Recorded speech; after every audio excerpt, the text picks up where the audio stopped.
पृथ्वी से भारी क्या है? माता। आकाश से ऊंचा कौन है? पिता। पवन से भी अधिक तीव्र गति किसकी है? मन की। संख्या में तिनकों से अधिक क्या है? चिंता। मृत्यु के समीप हुए पुरुष का मित्र कौन है? दान। धर्म, यश, स्वर्ग अथवा सुख का मुख्य स्थान क्या है?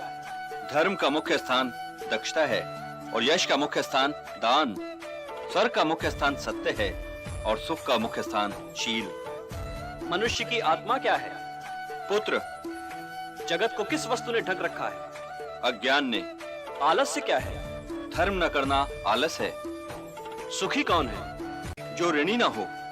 सच्चा स्नान कौन सा है? जो मन का मैल धो दे। काजल से भी अधिक काला क्या है? कलंक। लोक में श्रेष्ठ धर्म क्या है? दया श्रेष्ठ धर्म है। किसको वश में रखने से शोक नहीं होता? मन को वश में रखने से शोक नहीं होता। लज्जा क्या है? ना करने योग्य काम से दूर रहना लज्जा है। दया क्या है?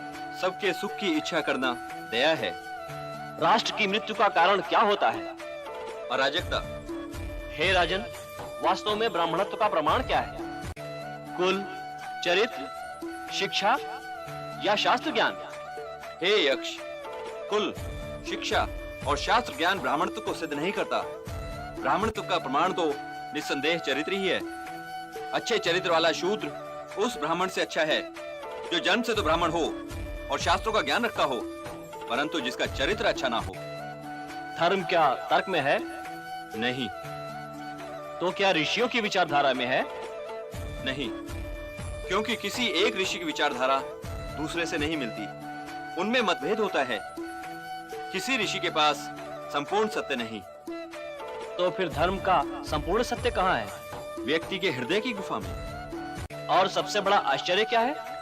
सबसे बड़ा आश्चर्य ये है कि हर व्यक्ति ये जानता है कि मृत्यु जीवन का अंतिम सत्य है, फिर भी यही सोचता है कि कदाचित उसके जीवन का अंतिम सत्य मृत्यु नहीं। भरत श्रेष्ठ, तुमने मेरे सारे प्रश्नों के ठीक उत्तर दिए हैं। इसलिए इन चारों भाइयों में से जिस एक को चाहो वो जीवित हो सकता है। यदि इनमें से एक ही जीवित हो सकता है तो हे यक्ष, मैं अपने प्रिय अनुज महावीर नकुल को जीवित देखना चाहता हूँ। हे कुंती नंदन, भीम और अर्जुन जैसे भाइयों को छोड़कर तुमने नकुल के ही जीवित होने की इच्छा क्यों की? मेरे लिए माता कुंती और माता माद्री में कोई अंतर नहीं। मैं दोनों माताओं के प्रति समान भाव रखता हूँ। इसलिए यदि मैं भीम या अर्जुन को जीवित देखना चाहता तो ये माता माद्री के साथ अन्याय हो जाता।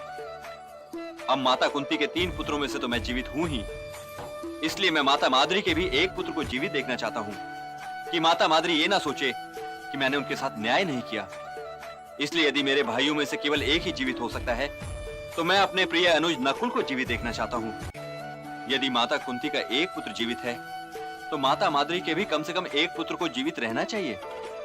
और यदि मैं ये कहता कि तुम्हारे 2 भाई जीवित हो सकते हैं, तब तुम किनका नाम लेते?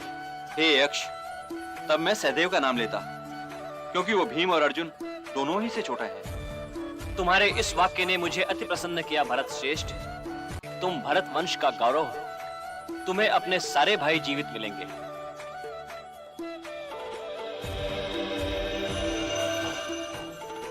भगवान यक्ष तो आप हैं नहीं, क्योंकि यक्ष जीवन दान नहीं दे सकते। आप तो कोई देव श्रेष्ठ ही हो सकते हैं। कृपया अपना परिचय दीजिए।